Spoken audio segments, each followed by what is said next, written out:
The NBA Draft Take Vault is a place where you can go and deposit your deepest and darkest draft takes, and they can never be used against you.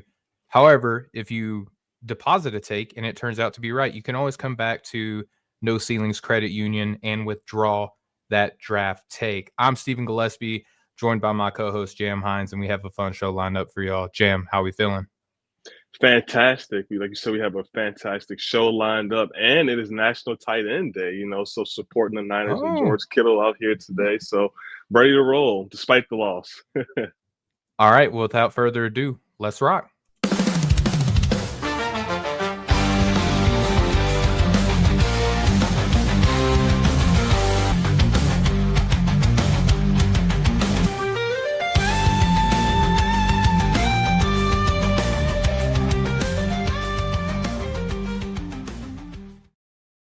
We are live here on the No Ceilings NBA Draft Show, here on the No Ceilings NBA YouTube channel. We are also on your podcast player of choice. I'm Stephen Gillaspie, joined by my co-host, Jam Boozer Hines. Jam, how we feeling today, brother?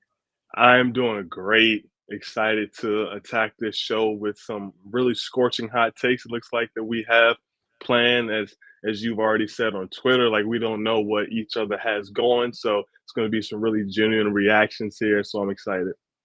Yeah, this is gonna be fun. But first, I gotta tell the people why I called you Jam Boozer. So Oh the man, don't other do that. day, nope, I gotta do it. I gotta do it. You're in show business now. You Oh gotta share your man. life, man. People want to know.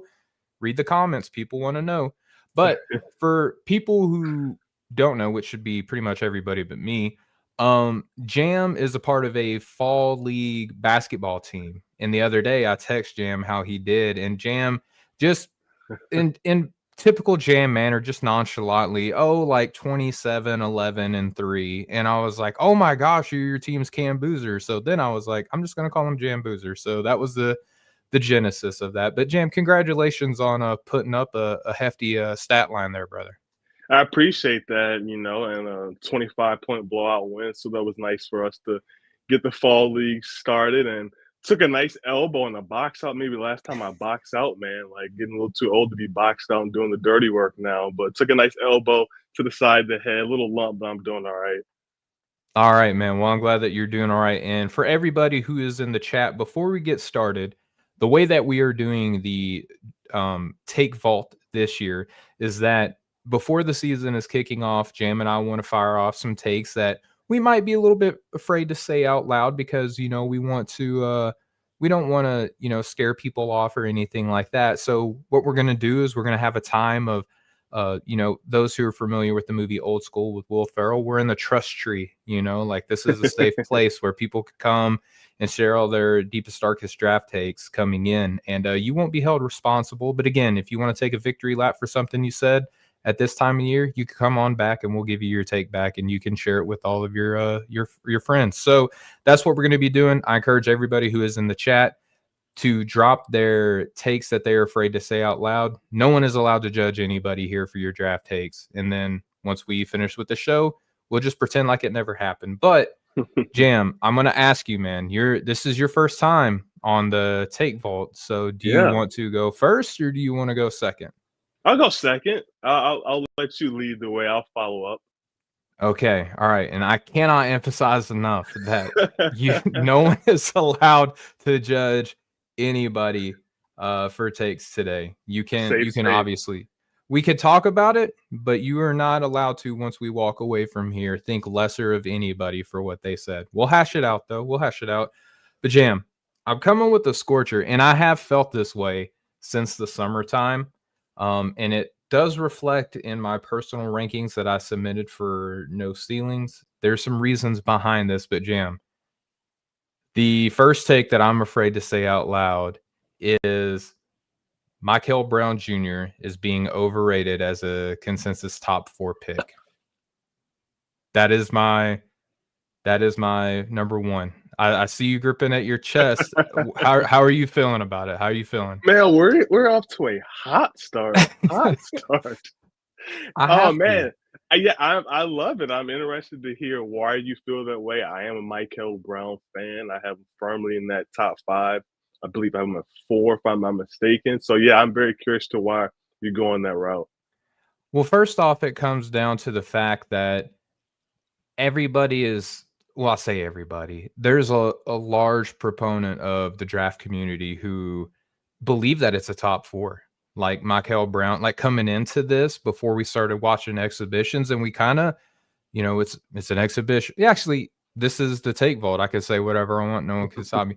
That exhibition was not a good showing for Mikel Brown. Did you see that, Jim? Whenever he was playing against who was it that they played against? It I was a good team. haven't caught the game yet. This is gonna bother me. This is gonna bother me. Oh well. No one could judge me. I because know the group chat was blowing up during the game. I can't remember who they were playing. Let's check it out. Yeah, look it up. But anyway, so I'm watching Mikel Brown, and someone in the group chat had asked, "How is Mikel doing?"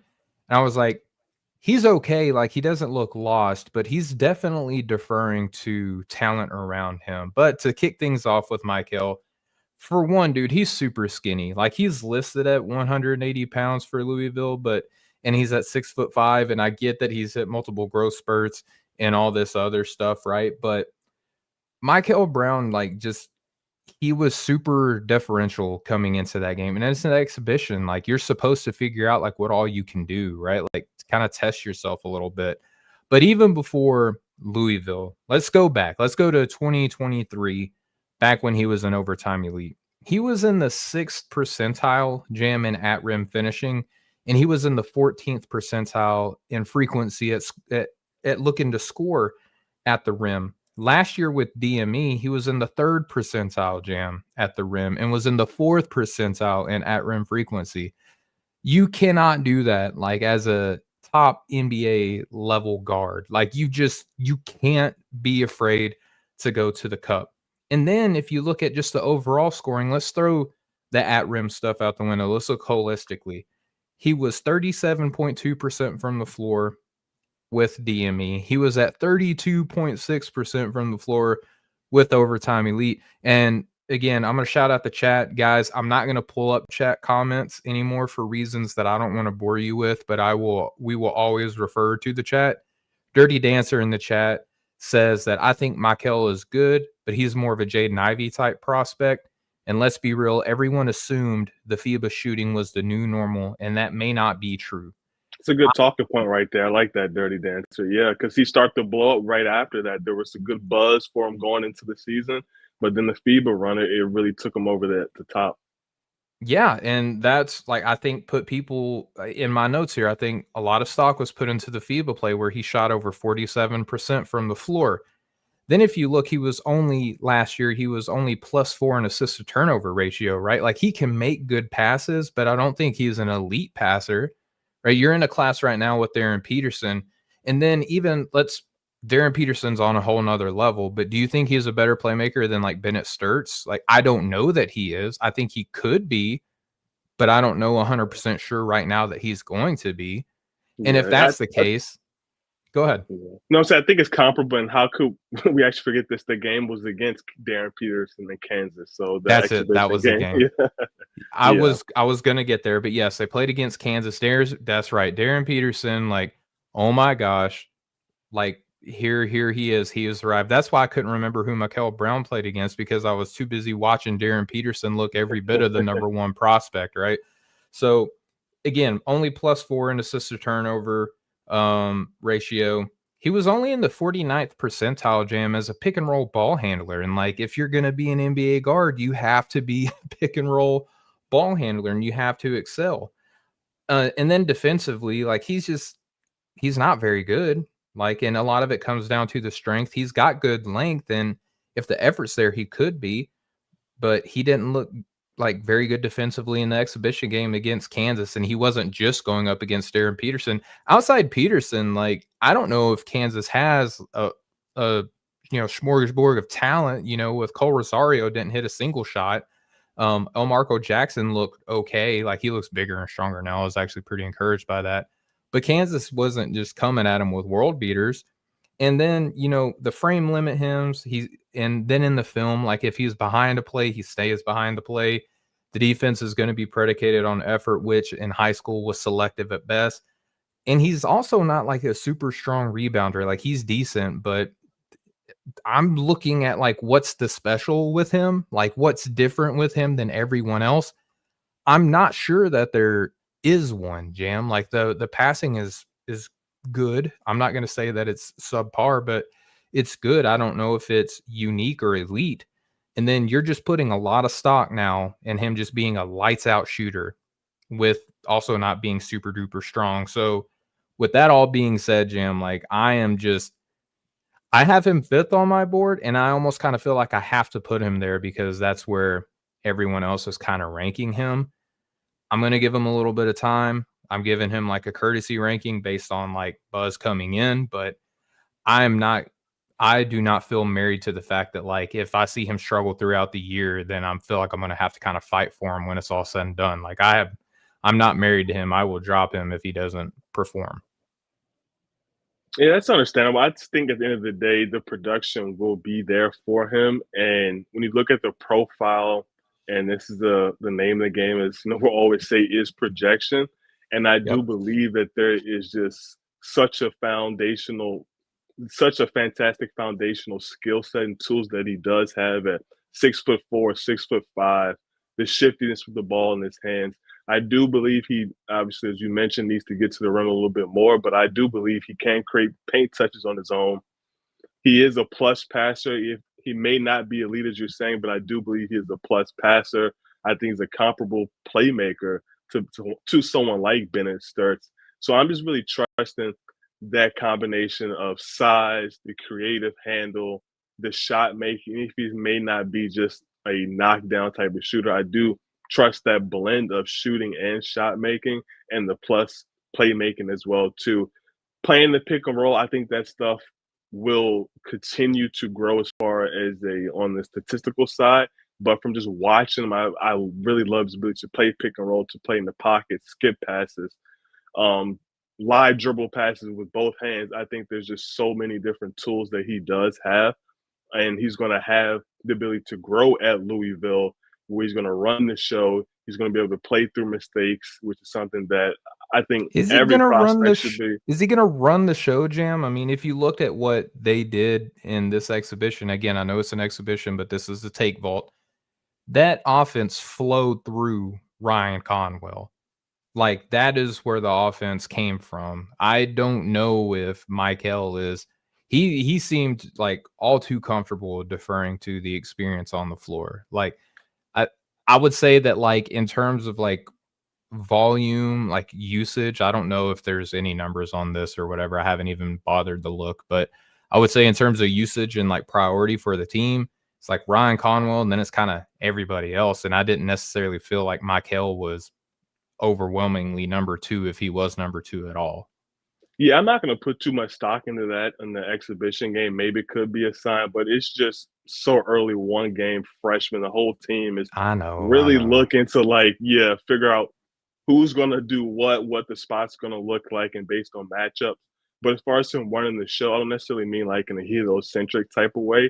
But Yeah. when we look at it at the end of the day, I think he's going to have top 2, top 3 usage on the team. Like he's going to be one of their primary ball handlers and decision makers. I think that that's totally rational, which is completely against the nature of this show, Jam. But it's okay. It's okay.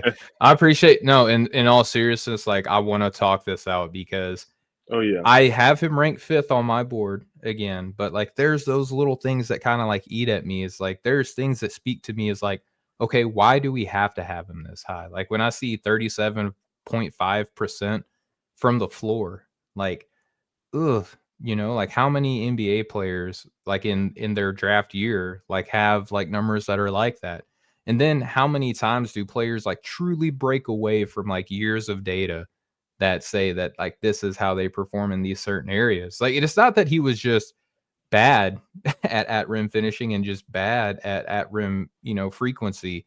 It was like the basement, like the lowest of low. Like he's like super low in those numbers. So he almost by default has to improve because those numbers were so low. But I'm those are the things that are eating away with me. But to your point, Jam, when I watch him handle the ball, when I watch him paint the corners, when I watch him, attract the help, from the defense, and he can just feel his teammates open around him.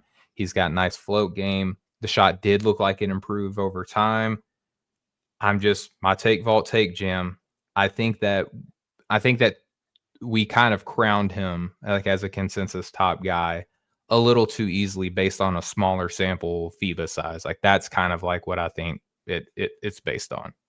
Yeah, I can see a lot of people doing that. I will say, for me, that was kind of the icing on the cake and the push just after watching him in high school and tracking him through that point. So for me, that was kind of just the ice on the cake to push forward. It's like, all right, like it's draft season. Like he wants to make a statement here as we get into college basketball and kind of be the talk of the summer. And I think he did a great job of doing that. And then as far He as the did. rim finishing, just want to say this.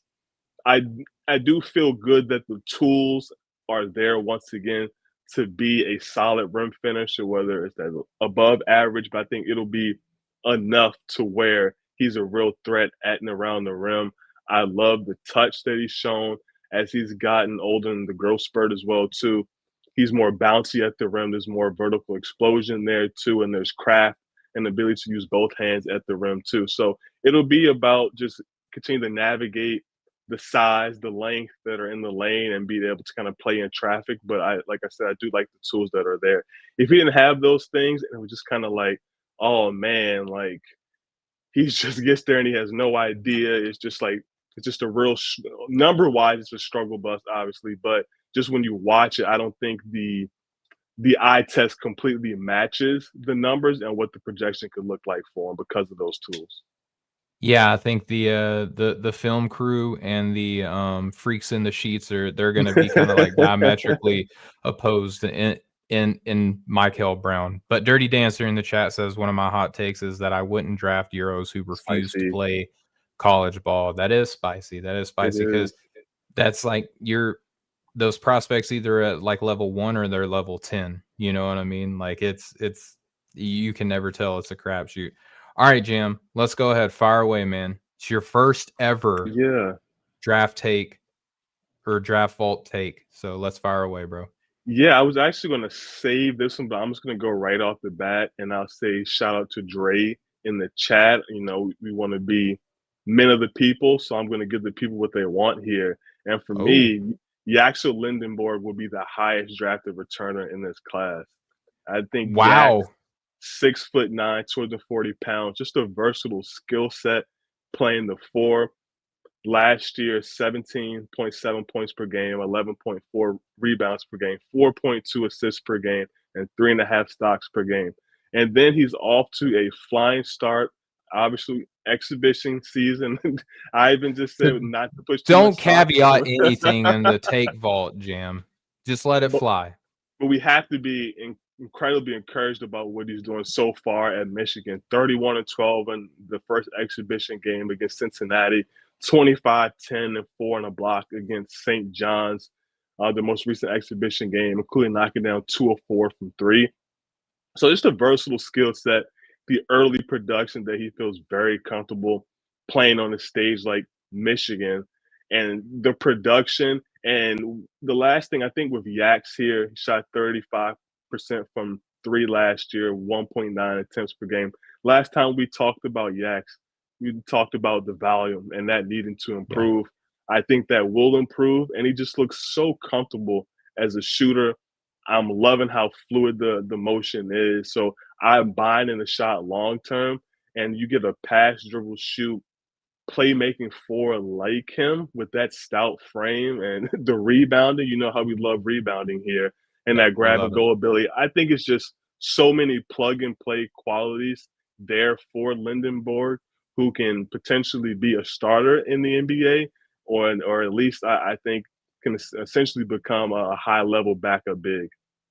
I think he might bore people in kind of like the Janai Broom type of way last year when everybody was like, except a few of us holdouts, there was some people who were really just down on Janai Broom, right? And I think Yax could feel that way as the season progresses. And I will say, going back to that exhibition, Dylan Mitchell just jumping over the top of his head and throwing down on him was a little concerning.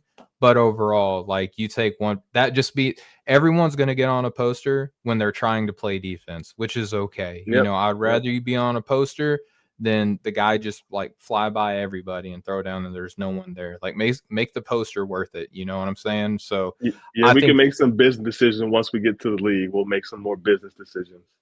there you go. I mean, now with NIL, you got to make business Yeah. decisions in high school now, bro. But Yeah. to your point, man, so that's a lot of praise because a lot of us, myself included, will have players like Jaden Quaintance, Bennett Sturts. I have LeBaron Philon on my board over him. So there's a lot of other prospects that are receiving a lot of notoriety ahead of Yaxel Lendeborg. Why do you think that is, Jam? Why do you think that Yax is? Last year, a lot of people thought that he could be drafted. It's weird because now that he's going back, people want to knock him down. Do you think it's just because of the age? I don't know if it's talent related at all. I think it's just a combination of, as you mentioned, the age and then just not being sure about what the shooting looks like. So I think those are the main two things. And then maybe a small slice of the pie is just what does it look like when he is playing against, power forward competition, night in, night out basis. What does that really look like?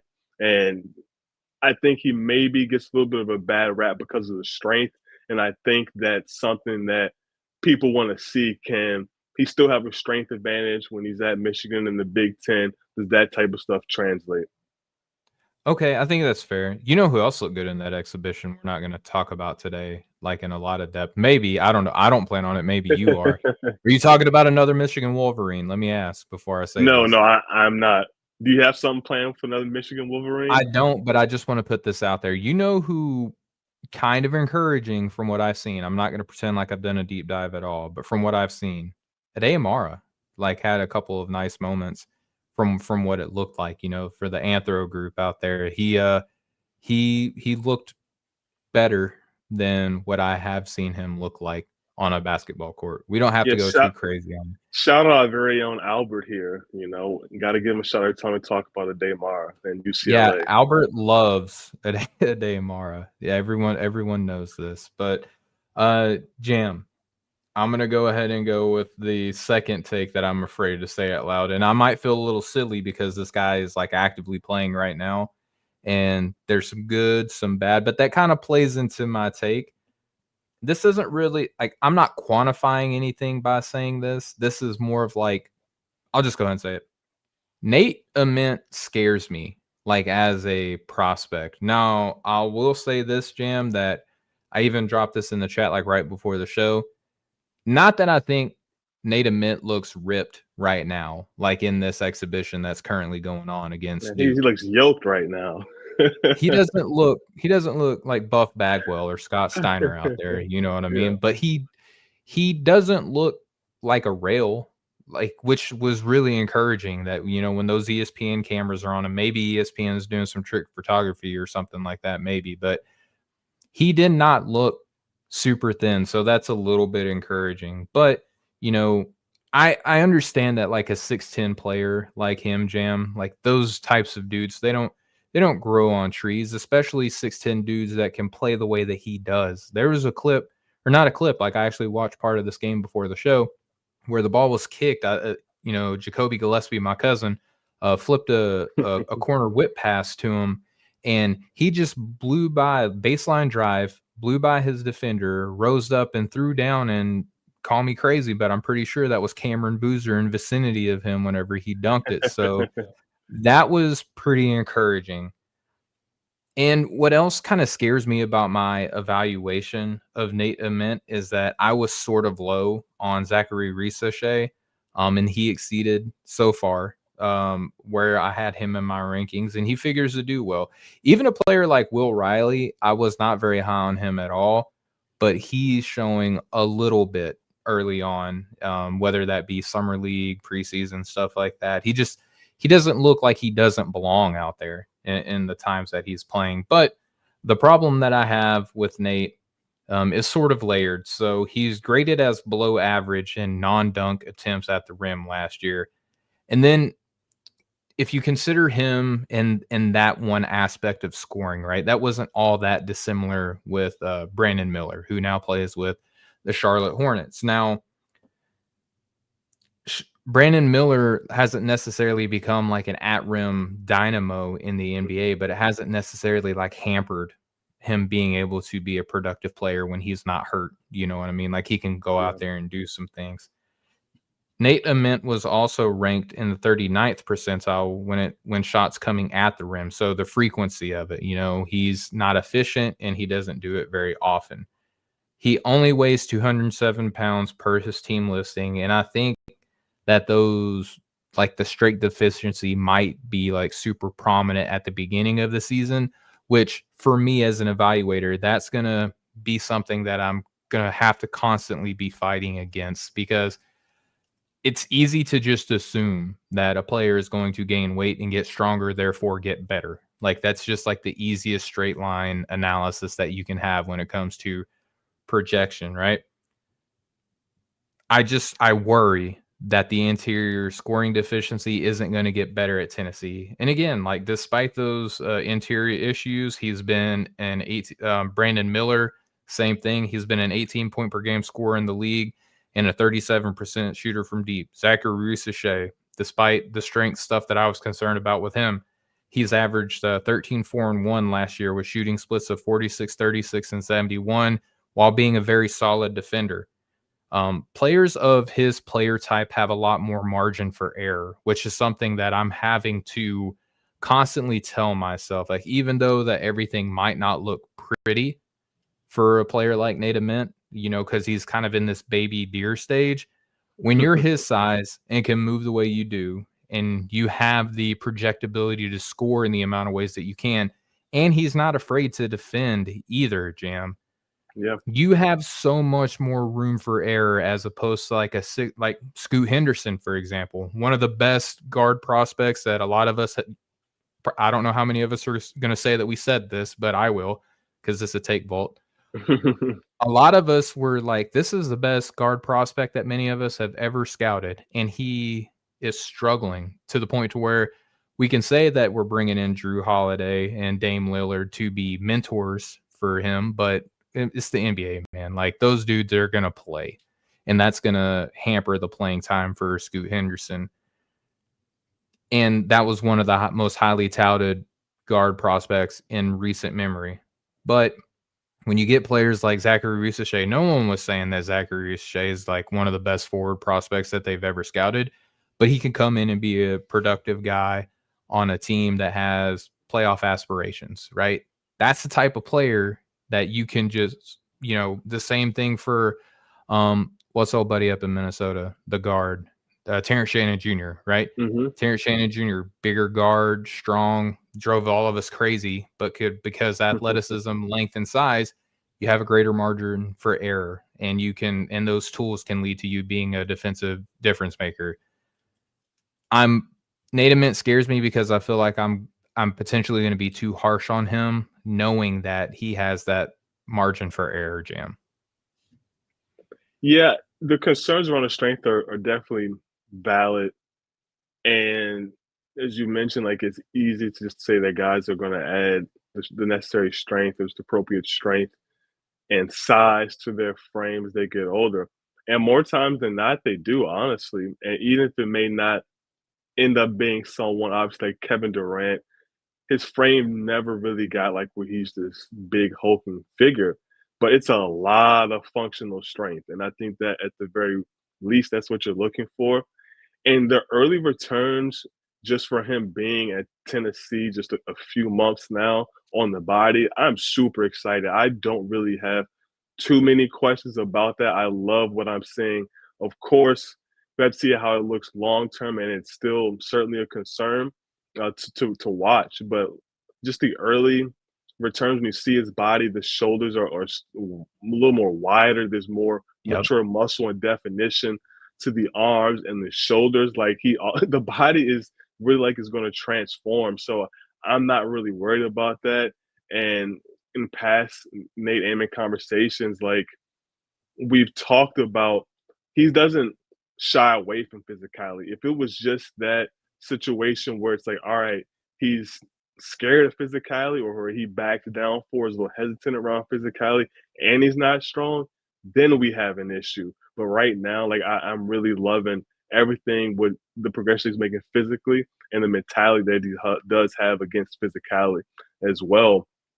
And just quickly on the overall game, Yeah. I really do still believe and like a lot. And I'll preface by saying this: I know they'll have to continuously work through some bias on him, seeing him in the area close since his freshman year and kind of emerge from that point forward, and just seeing his growth physically and with his game and the overall skill set. I I just do believe in the work ethic that I've heard about behind the scenes and just the continuous rate that he grows. The mindset has to become more aggressive, and I think that it is becoming that way for him to kind of ultimately reach his ceiling. But even if he does, even if he's not this number one alpha, I do think there are many avenues for his success because of the size, shooting the ball skills, and then just the two-way ability, at least the defensive playmaking that he has at 6'10". Yeah, and I think too that like it's going to be important how high he's drafted as to where my comfort level goes, you know? And again, these guys have a lot of margin for error, right? So I Yep. understand that teams might fall in love with the potential, and even if he doesn't reach that high end potential, he might just still be like a serviceable player, right? Like Zachary Risache might not ever play like the type of player who is typically drafted as high as he was, but he has margin for error to continue to be a 14 to 16 year long-time contributor to NBA teams, whether that be winning teams, rebuilding teams, whatever, because of the skill set and the length that he has, the versatility that he can provide, right? So if I if I didn't watch the exhibition coming into here, my take would probably be a little bit more uh, you know, smoldering a little bit, or not smoldering. That's what it's doing right now. It would be more ablaze, I would say, coming in. But just seeing the frame and seeing like he doesn't look like a shrimp out there, Yep. I was very, very encouraged for that. But Jam, we're gonna hit our first break and we'll come back for you to give your second take. So folks, just hang tight and we'll be back with more takes that we have been afraid to say out loud.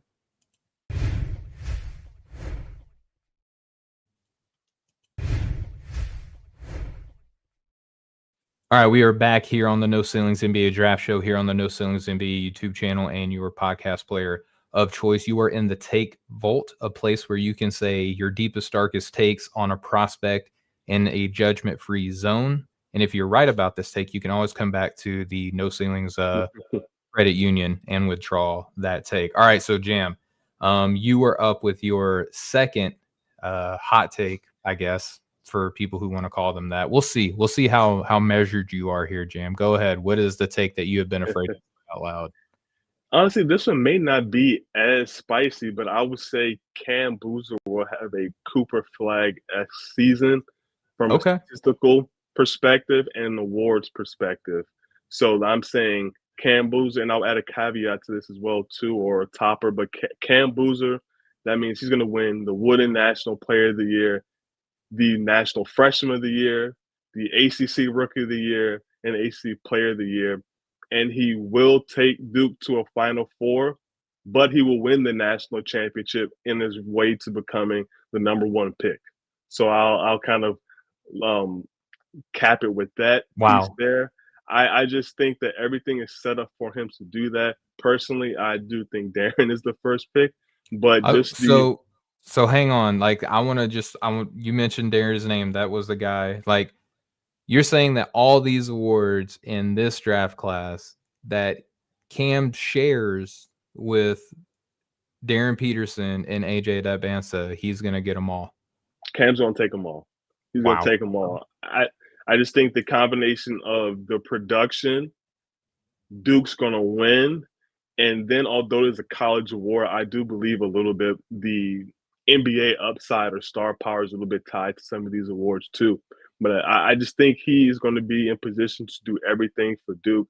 Last year, Cooper Flag was 19, 7, 4, 2.8 stocks per game. I see very similar numbers for Cam, probably a double-digit rebound or two, to be honest.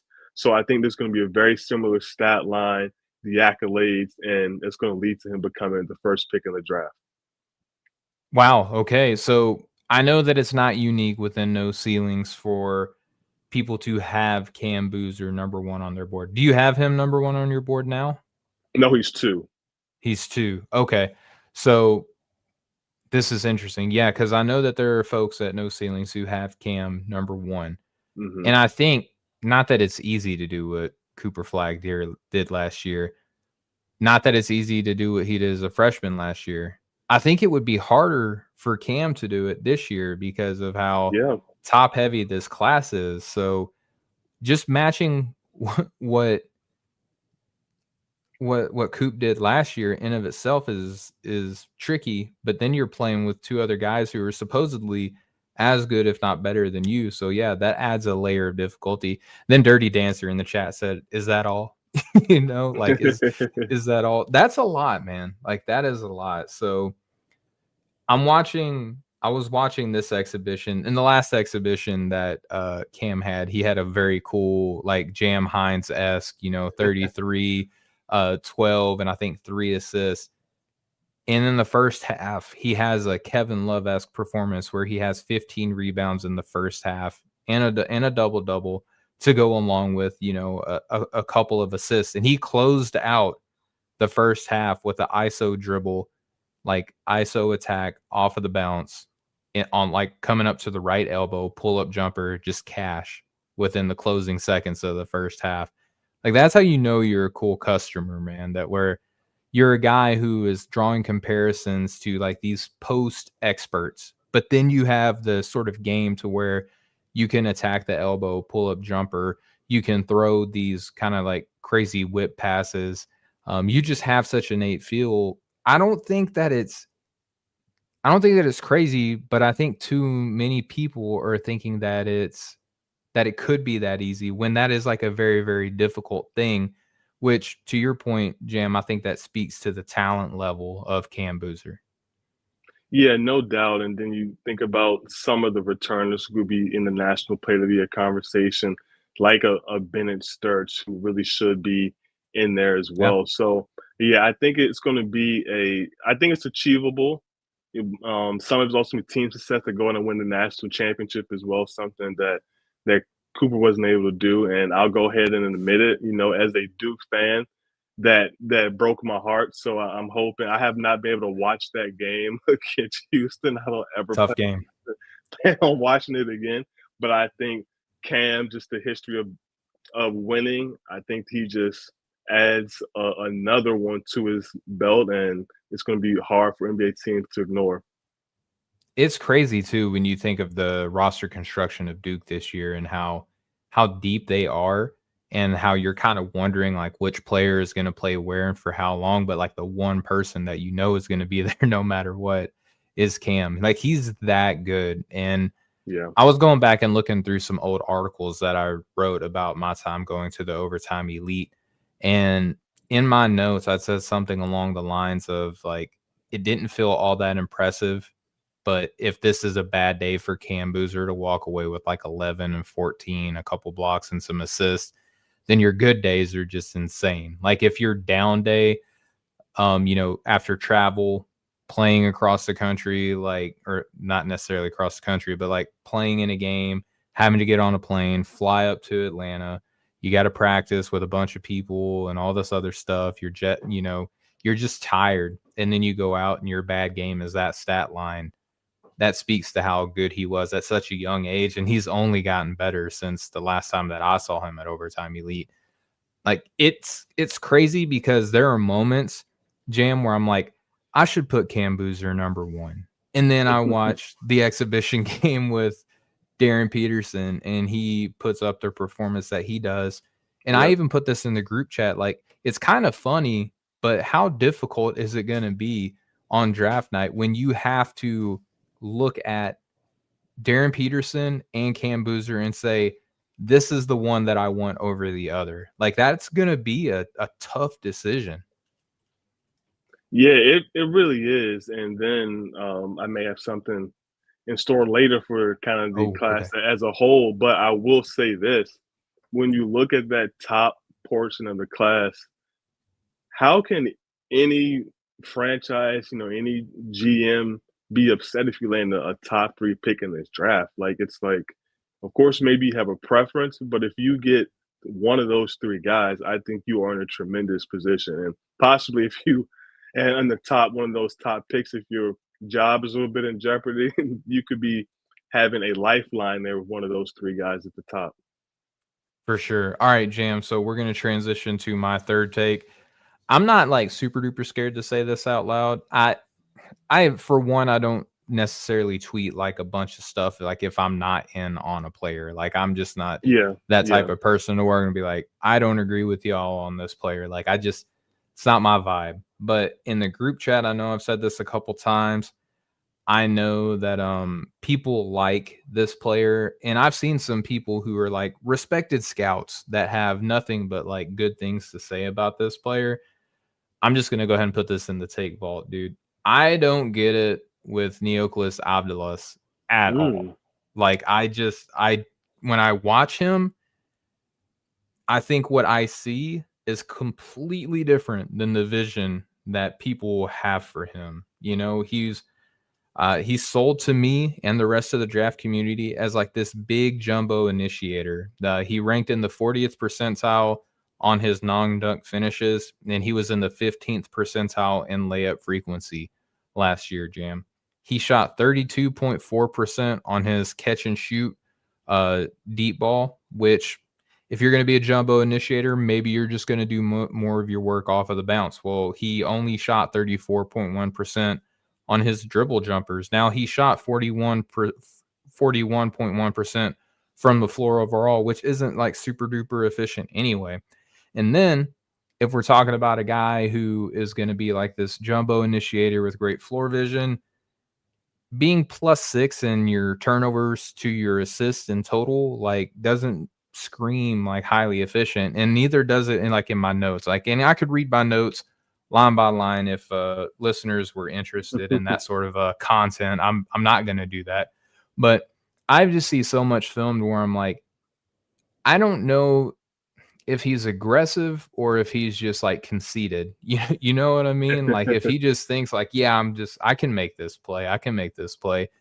Is that like a false confidence in himself? Because I'm just I there's some plays where I literally wrote like that was a senseless pass. Like that pass made zero sense. And there's more than I care to kind of like put out, right? And I know that there are people in the space that will literally like I have increased my hand tracking, which I find to be very valuable.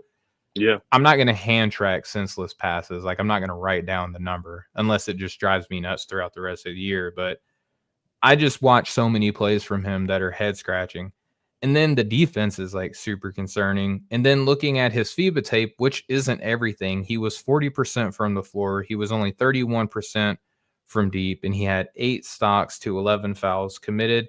Compared that to his whole season last year, where he had only 24 stocks to 61 fouls committed. And then on top of all of that, Jam, now he has to learn how to play a completely different style of ball. Like there are some people who are familiar with American hoops. They go and play in Euro Cup or FIBA or whatever. And they come back, they just feel a little bit more polished, right?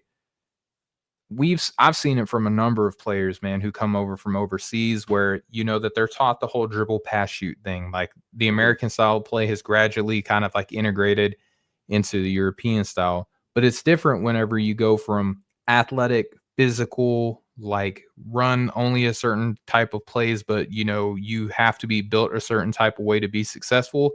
I feel like it's easier to come from the American style of play and learn the European style as opposed to the beautiful game that is played overseas. And now you have to come over and you're going up against athletes that you've never faced before. And he's playing at Virginia Tech, so he's going to go up some really, really good teams.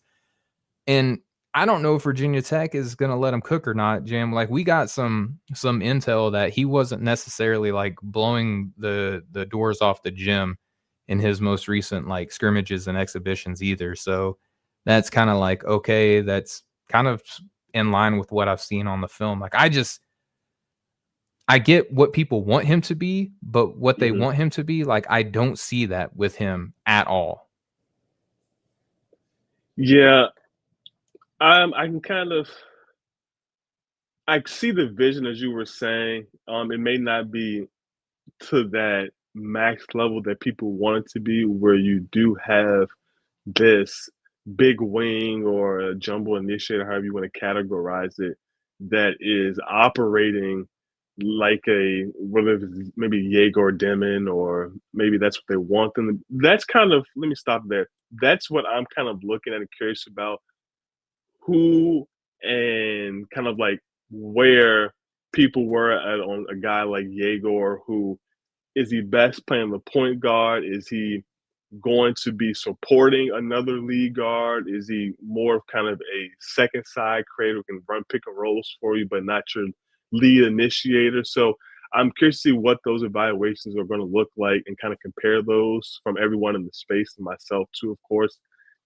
I I don't see him as a point guard right now. I think it's definitely more of a big wing or ancillary guard who's going to support the lead guy that's there and kind of space the floor. I have some questions about the shooting.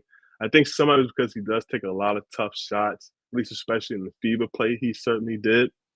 But I do like the versatile skill set at 6'9", whether it's going to be more of a leading type of thing or more if it's going to be a connective type of role in the NBA level, which I think me and you and I both understand what you're saying about him and kind of the projection moving forward. I think that's kind of where we both have him being this ancillary, this supporting piece, and not kind of a lead engine.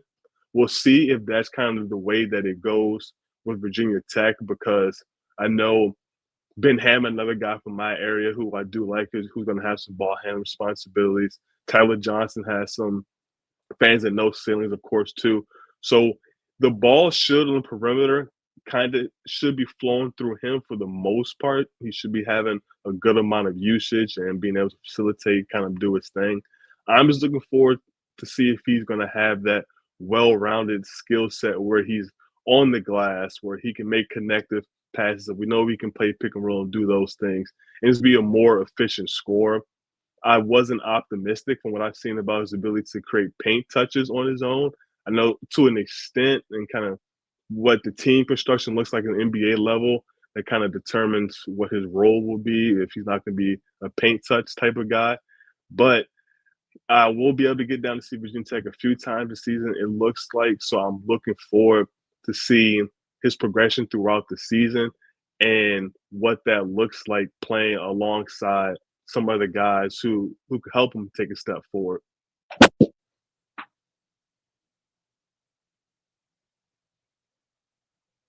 I don't know what just happened, but my mic muted. I think that that's totally fair.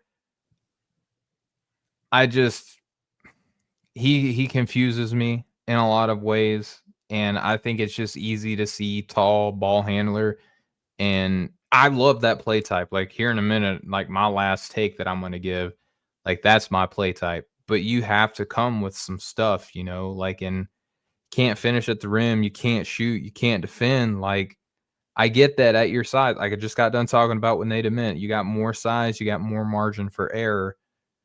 I just like if you're sold to me as a jumbo playmaker, I can't have you being a knucklehead too many times, like as a passer, if you can't shoot and you don't attack and finish at the rim and you can't defend, like you're just kind of limited. You know what I mean? So I don't know. That's just where I'm at with him. Jam, you are on your third take here at the Take Vault. Why don't we go ahead and share that one before we hit our last break? Yeah, no doubt. So my take here is that this class will produce 8 or more all-stars. I yeah. Okay. So I do believe the guys at the top, as in most classes, that is a good bet to be all-star worthy talent, especially in this one. Guys like Darren, Cameron Boozer, AJ. I know you kind of feel about Mikel Brown, but him and Nate Ament. Those are kind of guys that you would think had that all-star talent. And then Tunde, however you kind of feel like you believe in him with his two-way profile and his developing skill set. Caleb Williams, who may be the best defender in the draft, and his evolving offensive game. And then you have guys like your guy, Braylon Mullins, who's out for injury, but there's some upside there to be an all-star with his shooting, the shot 6 making. weeks. Yes, and the confidence. So hopefully he's back sooner than later. Someone like LeBaron Philon, especially if the shooting continues to come around, what he does as a two-way guard with the speed, the shot making, the handle, the paint touches as well. Bennett Sturts, just with his complete game, the shooting, would be surprised, like in the right situation, like if he gets into an all-star game. So I do think that there's a lot of potential here for guys to I'm not saying that these will be perennial all-stars, except for maybe some of the guys at the top, but there could be multiple guys in that back end who are making 1 or 2 all-star games. But I do believe that there's a chance to be 8 or more all-stars in this class. Okay, so I'm not like one of these dudes who knows like every fact about the NBA draft, like even though I cover it. So, and it's a take vault, so no one can get on to me for this. But when you said 8, I was like, that's got to be super high. Like, what's the class that It has the is. most? Yeah. So, do you know, Jam? I'm gonna put you on the spot. If I'm not mistaken, I believe it's the 96 draft? I believe that one had the most with Kobe, obviously, Ray Allen, things with Steve Nash, just like that class, I believe. We'll double check on that, see if we can So get that you before. got the class. Do you know how many? I know it was double digits. Was it? I You're think it was correct. 11. Dude, you're a machine. That's why we call you Jam Boozer. But yes, you are correct. So 8 is not like record breaking, but it's a lot. Yeah, Like 8 yeah. is a lot. I think And like it's crazy. 5 or so is like the average somewhere, right? Somewhere in that Yeah. range. Yeah, I believe you're right. And then it's like on average about 20 players from each draft like really stay around the NBA for prolonged periods of time. But Norin Rad in the chat says, sorry, way too late. What's up with it, guys? Norin, thanks for joining us. We are Absolutely. doing our take vault, which means that you can share whatever draft take you want in a trusting environment, and we will not judge you. And if you want to get your take back from the No Ceilings Credit Union, you can come back and get that and brag on yourself. But Jam, the names that you listed were good. I have Nicholas Love it. Hamenia as a guy who is pretty high on my board too. So there are a few. And then my last guy, I have him potentially as being one of the best players in this class. That's going to be my last take, but we'll dive into that after this short break.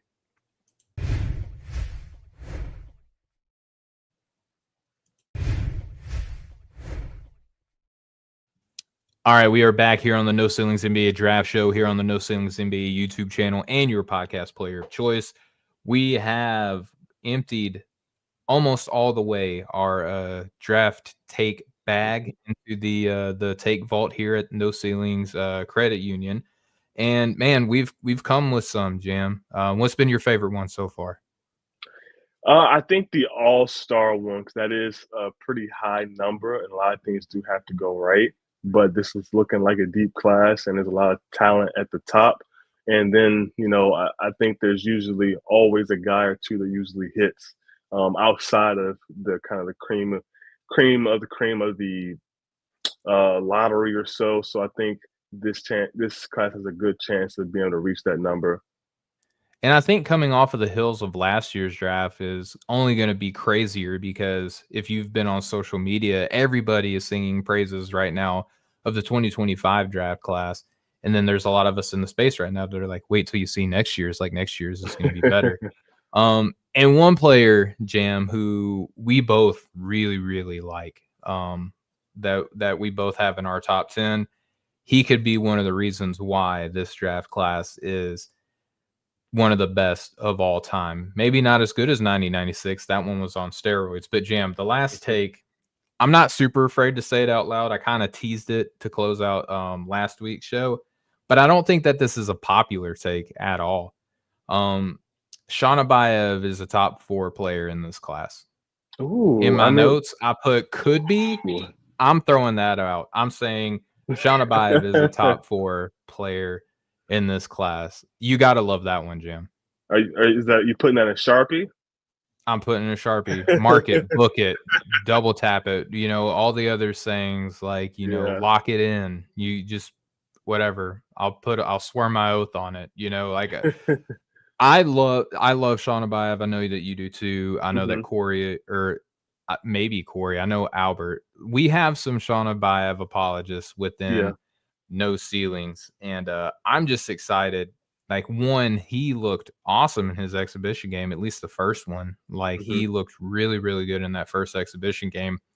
And he's far from like a perfect player, Jam. And like the way that I'm going to break this down is like, I'm going to compare him to like some pretty talented players, right? Obviously, I'm going to do that if I think this highly of him. But I just want everyone to just kind of like forget about recency bias, like, because I'm going to give him some names that are like champions. And you're going to be like, yeah, okay, so yeah, Steven, of course this guy was good. Let's dive into the fact that like not every player who's great in the NBA right now was like a flawless prospect coming into their draft year, okay? Like even top picks. For instance, Jason Tatum was in the 67th percentile at the rim at Duke. That's like, okay. That's also not like setting the world on fire, okay? He was only in the 27th percentile on dunks at Duke. So the finishing stuff that people worry about now in the scouting community, like that's not good. He only shot about 35% from deep. So people who look at like 34 or 35% from shooting, they're like, well, he's not like 37 or 38, so he's not going to be a good 3-point shooter. Jason Tatum is like on the Boston Celtics, one of the most like 3-point taking teams. He's one of the reasons behind it. He was a great mid-range shooter. He wasn't a great 3-ball shooter coming out. He actually had, Jam, a negative assist to turnover ratio in college. So a field indicator that a lot of us in the draft community use. He negative assist to turnover ratio. Now he is like running point guard in a lot of sets for Boston. He was negative 14 in stocks to fouls committed. So worried about the fundamentals, worried about his decision making, the processing, the speed of the game, and the physicality of the athletes around him. So in his draft year, that's what Jason Tatum looked like. Now let's talk about a guy who was drafted more recently and is actually a friend of No Ceilings, Jalen Williams. When he was a freshman at Santa Clara, when no one was watching him, he was only in the 59th percentile at the rim and only in the 42nd percentile in at rim frequency. Again, another player who only shot about 35% from deep. That's looking like a pretty magic number, Jam. You don't want someone who shoots too good, right? You want to find someone who shoots around 35%, right? And he was negative 28 in stocks to fouls committed as a freshman, Jam. So you're looking at a guy who is now played defense one-handed in the playoffs and helped Oklahoma City secure a championship with one hand because he's a two-way just demon out there on the floor. So just because you have faults doesn't mean that you can't be one of the better players in your class or in the NBA at large, right? So naturally, Shon Abaev is just going to be a good player just because I compared him to Jason Tatum and Jalen Williams, right? But Shon certainly has his warts, right? He was in the 29th percentile at the rim with fear of God last year. His defense isn't very great. But that's really it. Like if you look at the film and the numbers and stuff like that last year, it's the at rim finishing and the defense were like the two big warts that he has. But if you look at what he could do last year, Jam, he connected on about 46% of his catch and shoot threes. He did only shoot about 24% on his pull-up threes, but he took 96 of those as a young kid, right? Like, so you're looking at the volume, and to quote Maxwell, if he thinks that he can make that shot, that probably means something if he's taken that many, right? So kind of back to that Yegor Joman conversation that we had about him last year. You know, if he thinks he can make these shots, then he probably can. And just like Dirty Dancer said in the comments, one of the best shooters in the draft class is looking like right now on the very early returns on that. And past the shooting stuff, he's got a ton of playmaking feel. Assist to turnover ratio of 1.29. It doesn't really speak, in my opinion, how well he sees the floor. I love the way that he just maneuvers on the court. There's a ton of bend and lean and feel, and it just feels like he can make every pass. And if you got a guy who's listed at what, Jam, like 6'8", somewhere in that neighborhood, and he can just poke and prod and just find mismatches and just gets where he wants to go. Like, oh man, like I could get romantic about this. I just think with the tools and stuff like that, even though the defense was rough, Jam, he was +7 in stocks to fouls committed, right? So he positive indicators on defense along with just like the frame and the tools and stuff that he could, if he's got to have to want to, but he could be something on the defensive end of the floor if he truly wanted, Jam. Yeah, I mean, I can echo so many things that you said about him. As you said, like several members of the No Ceilings fam are high on him, including you and I. I have him at 7 entering the year. The profile is there to be what you said is a top 4 guy, to be 6'8". You know, all the lefties kind of always have this extra little craft, this extra. It just looks so smooth with lefties. I'm Yeah. really jealous of that. But he just makes it look so smooth. The tricky handle, can create his own off the bounce, whether it's step back, side steps, just kind of the whole arsenal there, and can create paint touches on his own. So just a combination of size, ball skills, the shot making, the tough shot making, the playmaking flashes that you all talked about, that certainly warrants at least a top 10 guy. And of course, if everything goes right, a top 5 guy, like you're saying. And I'm right there with Norn on this. And watching that second game against Arkansas today, I do believe that kind of accentuated a lot of the warts and concerns that I have, and I'm sure you have them, that you've already talked about, and many people do have them, which probably is why he's not widely considered like a top 10 type of guy. Yep. But just the shot diet, it's a lot of tough shots at times. And then it's like if he's not hitting shots, he can go at least in that art exhibition game. And there's been some history of it on the grassroots level, but most times he's hitting shots, to be honest. But it can get a little bit invisible, like if the shots aren't falling and you're taking all these tough shots and you aren't really hitting the glass and playmaking, doing these things. Then you can kind of side eye like, what do we have here? The tools, the skill set is there, but just kind of have that more consistent production if the shot's not falling, and then just with the shot diet. And the kind of last thing on the shot diet in that last game, exhibition game against Arkansas, the first 4 shots were like all tough shots that he took, jump shots, including an air ball over Trevon Brazile. So I think it's just going to be, you're going to live with some of those kind of star shots. He's shown the ability to make those shots with hand in his face, step back, side step, one leg. It really doesn't matter. So that's all in his arsenal. It's just about continue to create some more easy shots, and then also letting his ancillary skills shine. I think that is obviously a more poised and measured take than mine, Jam. And I'm with you. Like, I don't have him 4th or 3rd or 2nd or anything like that on my board.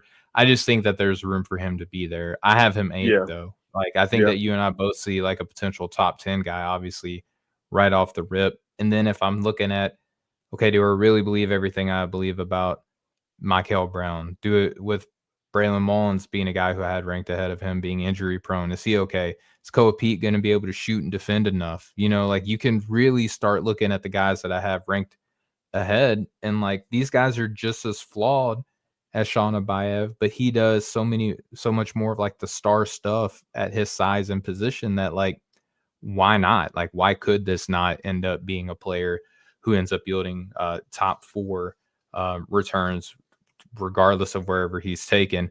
But Jam, why don't you hit us with the last of your takes here?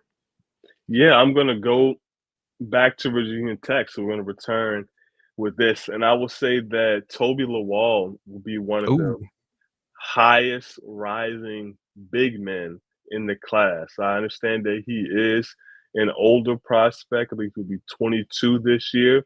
But when you look at him, this is, as Steven, as you would say, helium legs There personified we go. here. Like at 6'9", just such an explosive athlete. He's a lob threat, just a vertical pop is just truly insane. One of the best athletes. He was right there for me last week when talking the best athletes. He was like the honorable mention. He was so close, but he certainly warrants that distinction of being one of the best athletes in the class. The body has grown a ton. Like he's filling out. I know he listed at 215, but he does have broad shoulders. There's defined um, definition of size in his biceps as well too. So I think there's a lot to like about him as a play finisher. And then the kicker here for me with him is the improving 3-point shot. He is someone that's shown he's comfortable stepping out and shooting the three. Fairly small sample size, but he shot a career high 2.1 3-point attempts last year, and knocked down 37% of those. So I do like the comfort that he's showing from three. The shot blocking is something that I do want to see improve. Yep. For someone with his athleticism and the timing that he's shown, for someone he's like that, he's never averaged one block per game in his 3-year collegiate career so far. The highest was his last year at VCU, the sophomore year, where he's at 0.9 blocks per game and 18.9 minutes per game. But he does just close to 1.5 stocks per game. So I want to see a little more of a defensive playmaker because the tools are definitely there. He may be someone that kind of has that rise when it's he may be too good for Portsmouth. We'll see, but I think maybe during that time when we get to G League Elite, can't be like a candidate there. He does have the age working against him, like I mentioned, but just the play finishing profile, the improved shooting, I think everything is there to be a potentially impactful bench big in the NBA. I think that makes a lot of sense, man. Like Toby is an outstanding player, like anyone who has done scouting for more than last year, like just a name that you always feel like you come across whenever you're doing any sort of research, whether you're box score kind of surfing and you go and look and like, oh, he had 18 and 7 and 3 and 2 and 2 or whatever. Like he has those moments where he can just like really fill it up. I'm curious though, like you said, because the body is there, I feel like, and the athleticism is there. How well-rounded and how consistent is the skill level going to be? Like, is he going to be a guy who you trust to make quick decisions with the ball in his hand? Like, whether or not he's just a stationary passer or whatever, like, okay, that might be one thing, but can he make 2 dribbles and make a decision, like, with the quickness? You know what I mean? Like, I think that's going to be the thing with him is, like, how fast are you going to be able to process and keep the play hopping along, which I'm going to be excited to see him too. I think that he's got a lot of upside though. There's a lot of guys that are like within his class, I would say, that feel like they're just really missing like 1 or 2 things from being cemented on those draft radars, and Toby's one of them.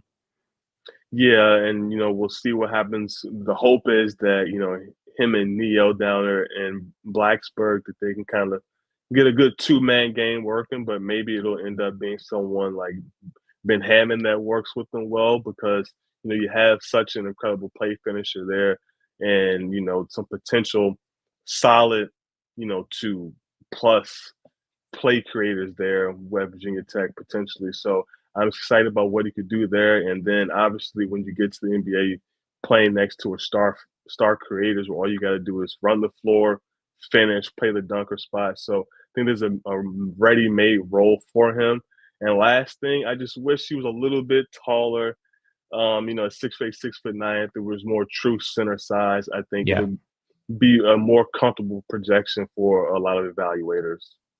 Yeah, that's going to be kind of the problem with like people like him and Toppin and players like that who are just, you were an inch or 2 taller, like it would be an easier sell. But once you're like sub 6'10", you play the way you do, it's like, like how do you make this all come together? But Jam, we closed out our 4 takes that we wanted to fire off.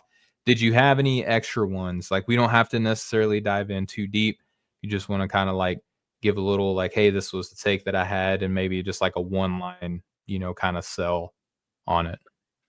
Yeah, I mean, I'm not sure how hot this one is, but just associated to the class as a whole, really the top of the class. But I think that this class will have 3 MVPs. Whew. Yeah, 3 MVPs, and I'm gonna hitch the wagon to Cam, AJ, and Darren. That's kind of chalk there. We'll see what happens with other guys, but I think those are all. If you're gonna make a bet in this class of MVPs, those will be the guys.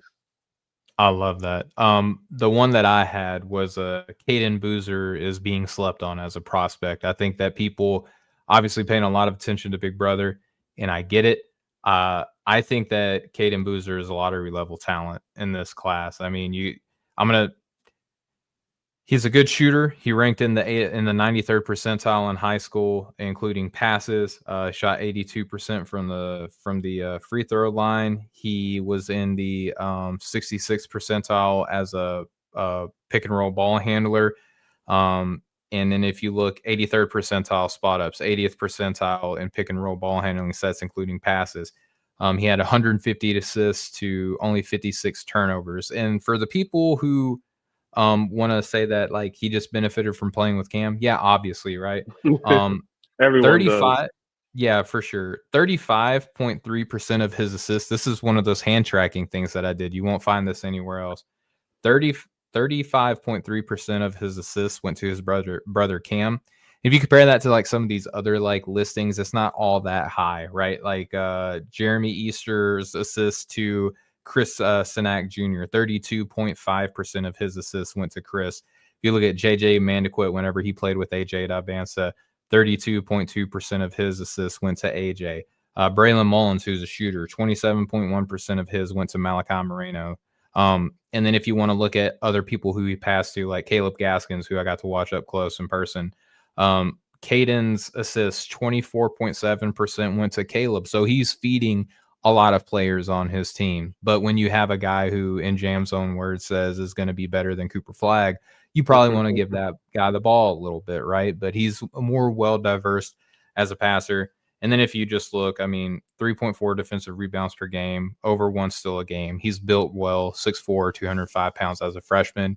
He is, dude, like, I know it's the Thunder. Everyone can look good on the Thunder, but he just looks like a Thunder guard. You know what I mean? Or like Indiana or something. Like he's a smart player and makes a lot of like good decisions on both ends of the floor. Yeah, he definitely does, and he's starting to get some more buzz. I don't know if I can go lottery range. Like I think he's kind of starting to get, but there's kind of 2 sides of the coin there with him. The shooting is what I am most concerned about. Just want to see sustained production there, and just the form. It's not the most fluid. And usually, I'm not someone that cares about form. I believe in Halliburton as a shooter, whether it's pulling up, shooting, spot up. Believe in Alonzo as a shooter as well. I think that was more about confidence than anything, as opposed to really the form or anything. But it's just the form leaves a lot to be desired. But as long as he continues to produce, at a mid-30s kind of percent clip, to the point to where he is a real threat there, and what he does defensively, setting the table, there's a lot to like about him, and you can see him being potentially a starting caliber point guard, but if not, a high quality backup NBA point guard, which are incredibly valuable. Absolutely. All right. So this has been the Take Vault, Jam. We're going to shut the door behind us on our way out. No one could ever hold any of these takes against us, right? But if we want to come back and draw them out because we were right, we're going to do that because that's the whole point of this show.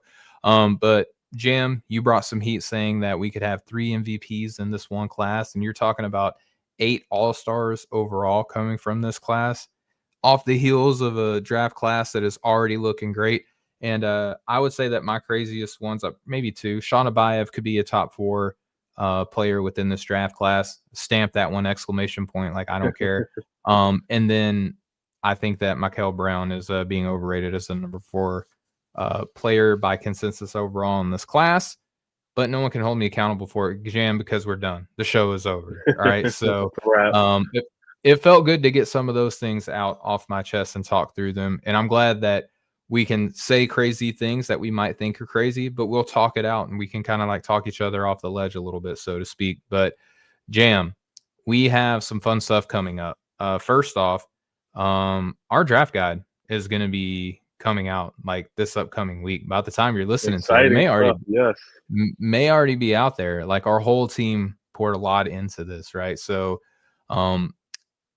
due to how great this class is going to be, and due to a lot of people who I'm trying to put this as like nicely as I can. The draft coverage depth across multiple platforms, like over the summer, it's kind of dwindled down a little bit. Like, and that's okay because more people are going to come rising up. We're already kind of seeing it. I'll shout some people out. I like listening to the Double Take. Finn does a great job on that show. And there's going to be more people stepping up. But in the meantime, while we're waiting for other contenders around here, come to No Ceilings NBA. Like, share, subscribe, rate, and review. You are going to find our preseason guide to be pretty informative for coming into the year with not really getting to see people ever play basketball on a court for the most part, right, in terms of college basketball. So it's going to be comprehensive, just like the way that you guys love it. So hang tight for that. Also, Ryan Hammer, Mr. Trapezoid himself, is going to be coming on the show. I'm going to be going live with him on Tuesday. So if you want to catch that show live, Tuesday night, 8 p.m. Eastern. Don't worry, though, if you're a podcast kind of preference or biased or tilted person, it's going to be coming out Thursday. So you're going to have a little bit of a delay between when it's going live and whenever it's going to be available on the podcast. But if you want to see Ryan Hammer here on No Ceilings for the maybe the first time ever, I'm pretty sure. I'll ask him on the show. That'll be live Tuesday evening. And then we got a whole bunch of stuff coming out. We got player breakdowns coming up. We have our podcast with the Field of 68, the ground floor collaboration with No Ceilings that will be coming out regularly throughout the year. We're also on the Locked On NBA Draft with No Ceilings show 5 days a week. And then, of course, Paige and Nick just started deep dives up over here on the YouTube channel again, too. So at a minimum, you're going to have us. You're going to have Nick and Paige, and then you're also going to have the Tylers rolling through here once a week as well. So the draft cycle Jam is kicking up in full force, and I'm so glad that I'm going to get to be paired with Cam or Jam Boozer here on this one. Man, far too kind. Like, we just have so much going on, so many talented people here in No Ceilings, and for essentially be launch week with the draft guide and so many great articles that will be coming out talking about different prospects, obviously across college, but we have some NBA coverage as well too. So just really, as always, appreciate all the love and support from everyone, and we're going to continue to give you the best coverage we can give you on a day in and day out basis. And just thank you all. Yeah, absolutely. And we've all already started submitting some requests to cover some games. So if you are interested in like in-game notes and stuff like that, No Ceilings Plus is going to be the best way to support that. Literally, whatever you can kind of pledge to give us as a No Ceilings Plus member, that goes all back to you through the coverage that we give you. Everything that we do is for you and by you. We are just a vessel. You know what I mean? So like, equip us as much as you want us to provide you more and more information, if that makes sense, right? So if you already are a No Ceilings Plus member, thank you so much. If you can't do it, totally understand. But if you can, right, please consider being a Plus member, because we are coming at you with more stuff this year than ever before. So thank you all so much for hanging out with us, though, here on a Sunday evening. If you're listening Monday morning, consider hanging out with us on Sundays, because the chats can get pretty good around here. But for No Ceilings, for my co-host Jam Boozer here, for myself and the rest of the No Ceilings team, we will catch up with you all next time. Much love, y'all.